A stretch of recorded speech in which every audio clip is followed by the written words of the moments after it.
Today we are cooking ribs in the Weber Smokey Mountain, but with one big exception. We are not going to use the water pan. This was cooler in my head.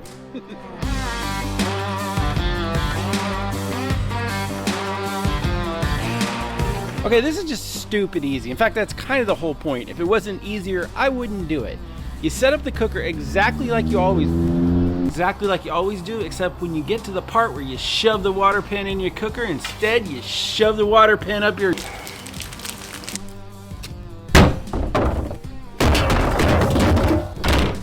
I just hate it so much. Okay, so obviously the goal here is not just to make these easier to cook, but you want to make them better. So we want to make the ribs perfectly, and we don't want to burn the bottom. And I am certain we can do that. 100% confident. 85% confident. Is that fair?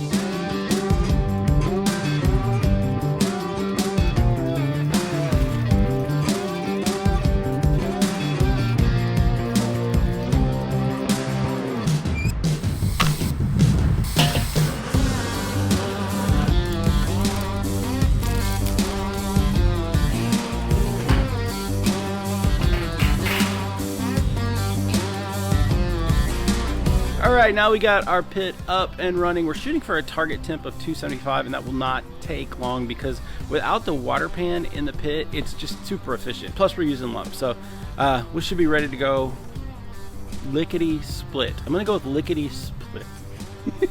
Anyways, time to prep our ribs. Alright, today we are using Harry Sue's all-purpose championship rub. I like Harry's rubs. I've been using them quite a bit lately. It's got a good flavor. It's got chunks in it. I like chunky bits. Shut up. Today I'm using spare ribs. I had to trim them up a little bit. They were a little rough. Looked like somebody butchered them with a weed eater, but I think they're presentable now. Did take the membrane off, put a nice even coat on all sides except the bottom. I don't think it would burn, but I didn't, because I mean I don't want to tempt fate. Anyways, let's cook some ribs. All right, guys. Moment of truth here. All right, as you can see, oops. All right, as you can see, the fire is not that big, and we'll talk about that in a minute. Let me put the lid back on here. In fact, that's kind of the key to everything. So let's talk about that for a second, because a lot of y'all had questions about the pros and cons of using the Weber Smokey Mountain with the water pan or without. I thought, yeah, let's just go over it. And remember, no matter what preconceived ideas you have going into this, this is definitely my handwriting. I just have tiny woman hands.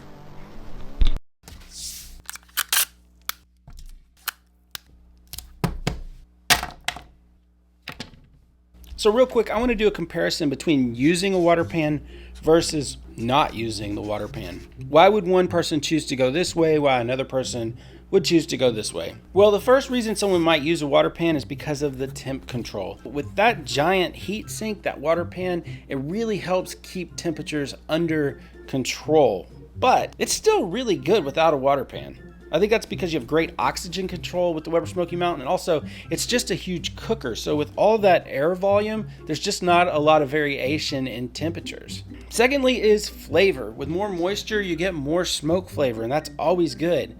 But on the other side, with more drippings dripping into the fire, that also adds more flavor. Either way, the Weber Smokey Mountain is as close as you're going to get to cooking on an offset without cooking on an offset. I don't think you're going to be disappointed here.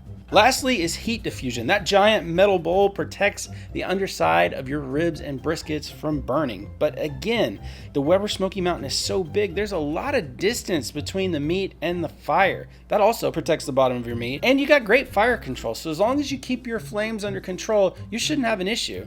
There's also some huge advantages with not using a water pan. One, it's just way easier to set up. Secondly, it's a lot easier to clean up. All the sugar and rub and grease, all that burned up in the fire. That means there's also less chance of mold forming. I mean, you can still get mold, but there's less food for those little boogers to eat.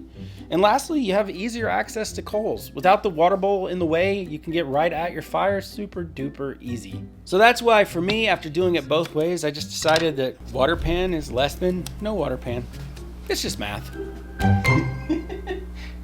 Okay, so of course this happened to me. I left the door off while I was messing around with the video, and this got up to 375 degrees. So as you can see, these got really dark already.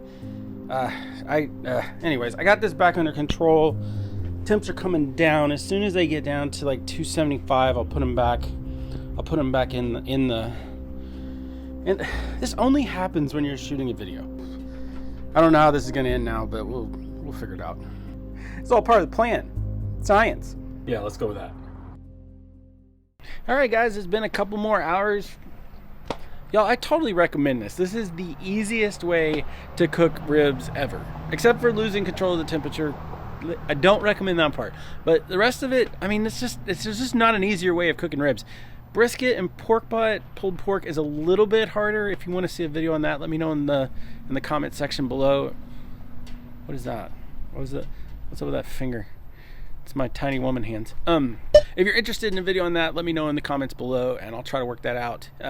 But yeah, it's been fun. Let's go check out these ribs.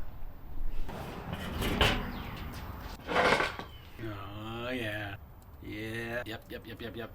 That's a special feeling, Lloyd. So all in all, those took about 3.5 hours. I could probably leave them on there for another half hour or so, but I'm ready to wrap this up. Plus, it's time for, oh, a balloon.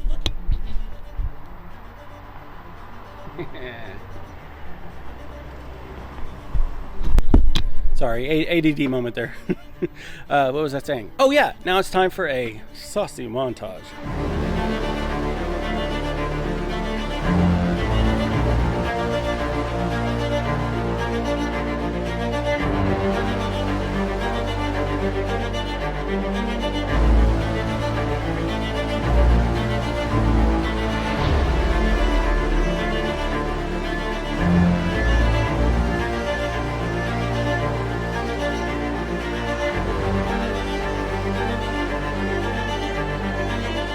So my buddy Greg said with ribs, you got to put something green in the shot to contrast the red, and it makes the whole shot look better.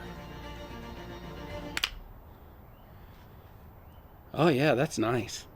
Guys, I don't know if this is coming through on camera or not, but these turned out amazing. I mean, the color is beautiful, the texture is perfect bite through.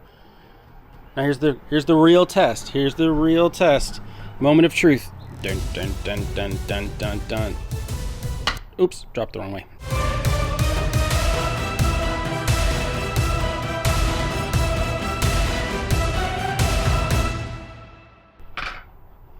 Got it on my greenery there. They did not burn. They turned out perfect. I'm very, very happy with that. So once again, the Weber Smokey Mountain proves it's a beast. It came through like a champ.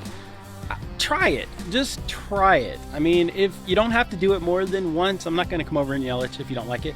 But it is, again, one of the most versatile cookers on the market, and this is just one more thing you can do with it. So in my last video, I talked about all the mods that I've done to this cooker. If you want to see that, you can click on that right here. And until next time, love you guys. See you in the next one.